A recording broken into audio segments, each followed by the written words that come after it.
Howdy, Slop here. Welcome back to another video. Today we will be discussing the Stop Killing Games / Pirate Software drama. Now, if you aren't aware of what the Stop Killing Games initiative is, here is my one sentence ripped directly from the Stop Killing Games website. Hold on to your pants, here it comes. And I quote, "A consumer movement started to challenge the legality of publishers destroying video games they have sold to customers." Now, I am hardly an intellectual powerhouse that can extrapolate and explain precisely what the Stop Killing Games initiative is and what it stands for, but in its most basic terms of my understanding, it's good for consumers who, when they buy a game, want to be able to play that game without having to worry about the game becoming inaccessible in the near future. Please feel free to offer a more detailed explanation in the comments, because we are not here to only discuss the Stop Killing Games initiative. We are also here to discuss the drama surrounding it.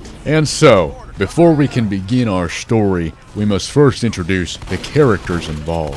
Ross Scott from the YouTube channel Accursed Farms, who is spearheading this Stop Killing Games initiative. It is my understanding that Ross Scott is a sort of legacy character on the internet, most notably responsible for creating the Freeman's Mind web series on YouTube.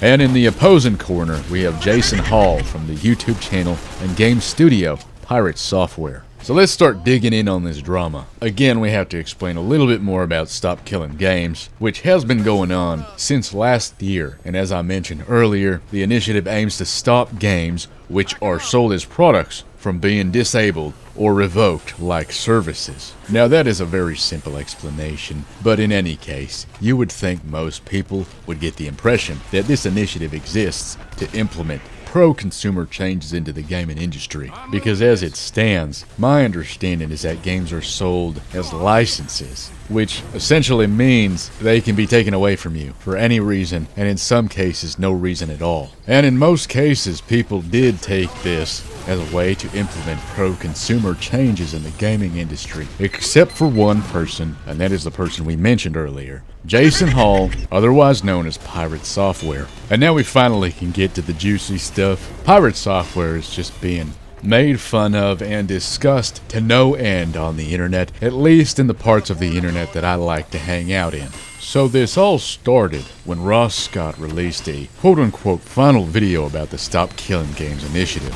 Now, this particular video was a sort of last-ditch effort to try to put a little bit more life into the initiative, because as it standed at the time of making the video, it was not looking promising for the initiative. And it was in this video that Ross brought to light one of the many transgressions of Pirate Software. In this case, the complete misrepresentation of the Stop Killing Games initiative. And that was in a video posted 10 months ago by Pirate Software himself, detailing his reasons for not supporting this initiative. Now, this has got to be one of my favorite aspects of this story, watching videos where people take everything Pirate Software says about the initiative and points out just how stupid it is. Very entertaining. I highly recommend checking out the Ross Scott video and just looking up any other videos on YouTube. If we are being charitable, this misrepresentation could be due to sheer ignorance, and if we're not, malicious intent. Either way, it's strange. And what's even stranger, the lack of acknowledgement of this mistake on Pirate Software's part, because that is the second piece of this drama in relation to this situation, and that is the fact that any time Pirate Software finds themselves in a situation like this, they always double down. Very little acknowledgement of wrongdoing has ever occurred after the fact. They just like doubling down. Now, this ended up coming to the attention of Moist Critical, someone who has a large following, and they reported on this drama valiantly. I can't say for certain, but I know that personally, that is how I got steeply into this drama and heavily invested. And now Pirate Software, and more specifically, all of their wrongdoings and issues are now firmly the topic of YouTube, probably for the next week, max. One other notable piece of drama that Pirate Software was associated with was the OnlyFans debacle.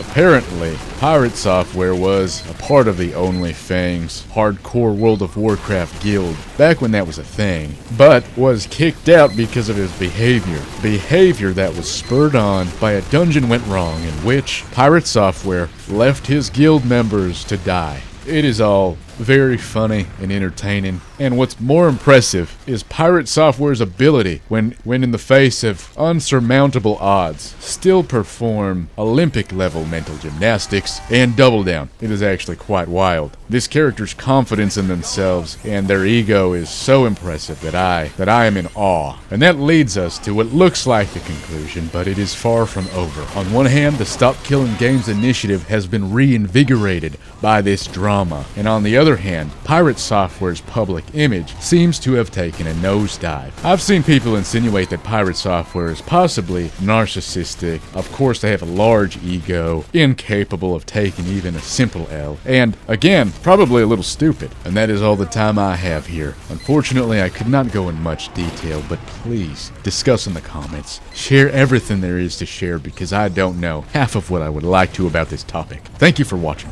Goodbye.